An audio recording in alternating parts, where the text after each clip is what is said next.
Hello everybody! This is JFK from Clone High. I have been invited today to read over some random quotes from Pensyfan19. Now some of you may be wondering why I'm here. Let me tell you, I don't know.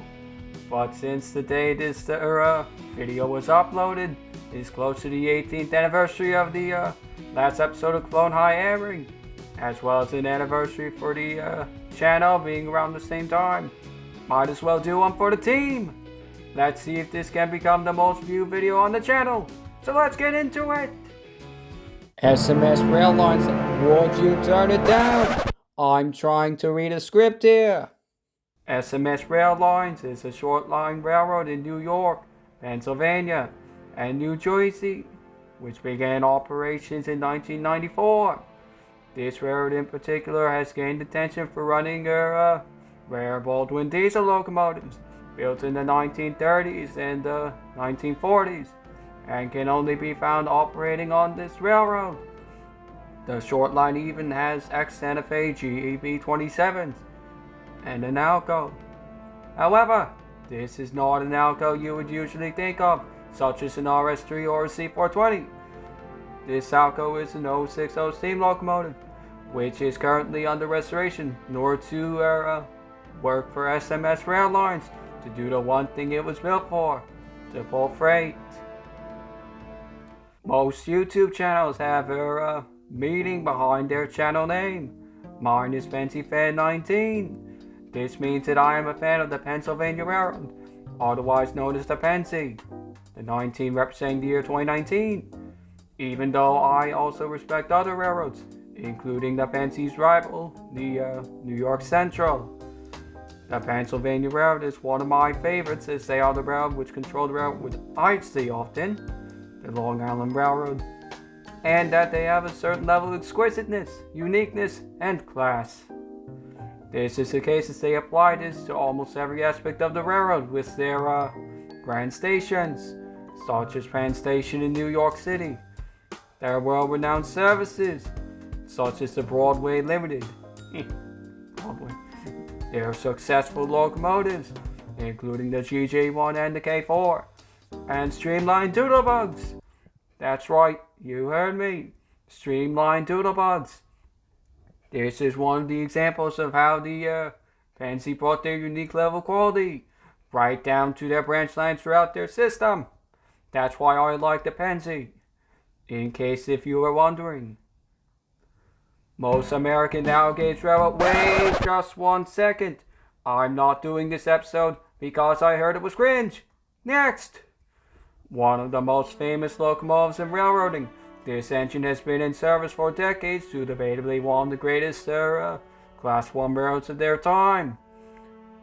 Truly capturing the uniqueness of the Union Pacific now and for years to come. There is certainly no engine like the living legend that is Union Pacific 844. Whoa, whoa, whoa, whoa, whoa! Whoa! Whoa! That's not 844. That's 8444. Show me the real 844. No, that's a blurry picture I took of 8444. That's an SC70AC. Come on now, try again. There you go. That's 844. Apparently I just caught a CE move with MP15 158s with LIRR 521 DM38C. Taken on June 25th, I think, 2020. Very uncommon for CE moves to come by Port Jeff.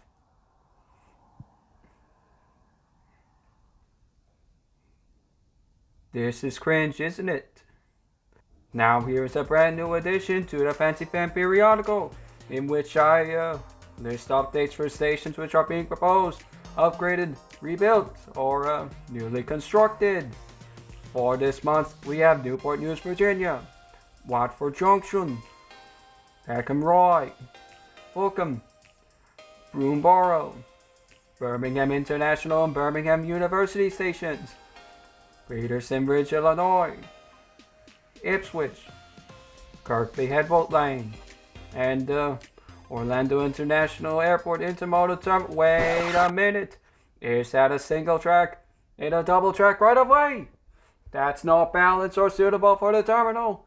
It's not balanced. I like things perfectly balanced, as all things should be. Did you know that the ACS 64 had a maximum horsepower of 8,600 horsepower? This makes a locomotive the strongest ever recorded in the US, in terms of horsepower at least.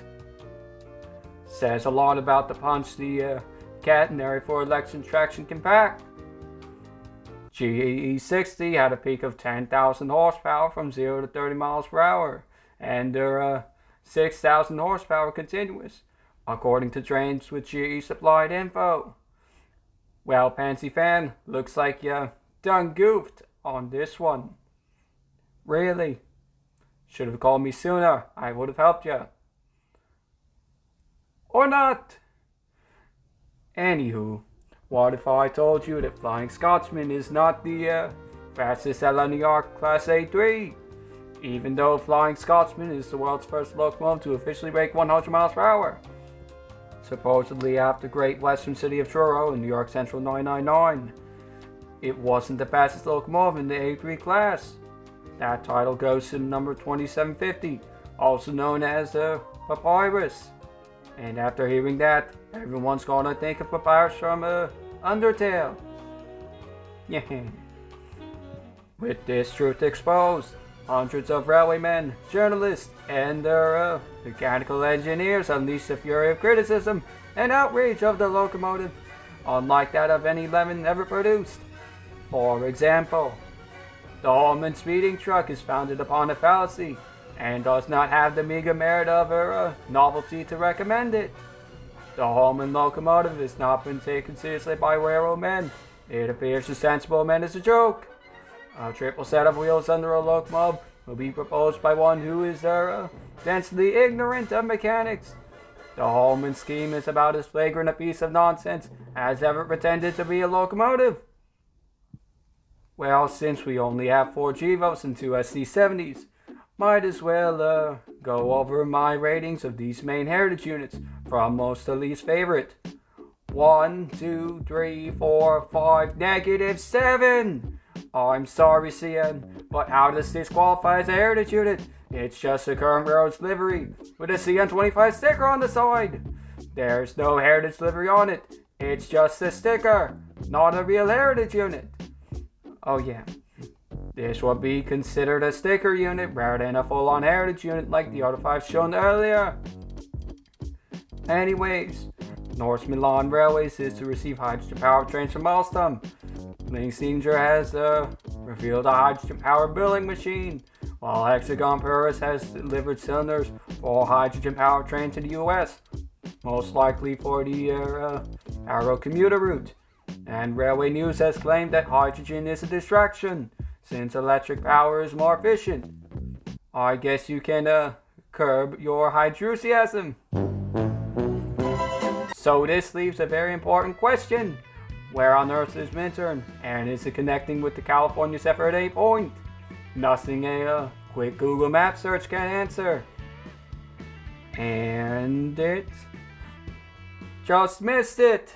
Oh my gosh, it just missed the California Zephyr by that much. Yo, Grand Pacific missed the connection at Glenwood Springs by only 58 miles. Just a little bit more, and it could have connected with the former Rio Grande Main Line with the existing 191-mile-long route. Or at the very least, just 39 miles to Docero, where the Tennessee Pass splits from the main line. This would have been the perfect transfer with the California Zephyr from Pueblo to anywhere west. This is just like what I said earlier about balance. Where's the balance in that? Favorite extinct engine?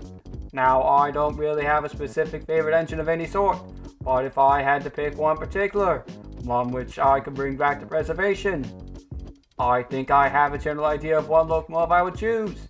It's one we all know, one which everyone wants to see roam the rails again. That's right, everyone, I'm talking about the one, the only, move out of the way NYC Hudson. I'm talking about Pennsylvania Doodlebug 4663, and it has to be streamlined. It has to be in its streamlined form, or else no deal. It has to be streamlined because it looks better that way. Hello everyone and welcome to Pensyfan19 Gaming, or shall I say JFK Games. Today we'll be looking inside the Stabler Golden Pass. Before we go in, let's look at the surrounding area. We have some nice shrubs and to the line over there. The station looks good, even though the buildings aren't colored. Anyways, let's go to the next one. We have an open door along with the logos. That glass roof looks great. Alright, let's go inside. Already looking great. Seats look comfy. The headrest looks good. We have luggage racks here. Here's a cab view from the train with a bit of a blurry view.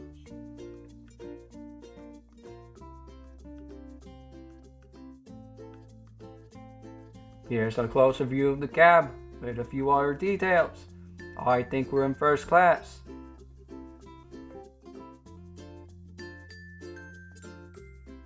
Here's another coach. Great views. This is going on for too long, isn't it? Well, I think I covered enough. Thank you for watching me read some of Pensyfan's most memorable lines. Absolutely no one asked for this, but I decided to do it for the meme. You know what they say, better late than never. Though these lines may not be perfect, they're still pretty good for a YouTube channel about trains. Speaking of which, I am now going to say Pensyfan's outro. If you enjoyed this video, don't forget to like the video and subscribe for more. Have a good day. And by good, I mean great.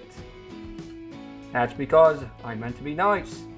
Wasn't sure if I made myself clear earlier. So, have a great day. That is, today. Have a good one.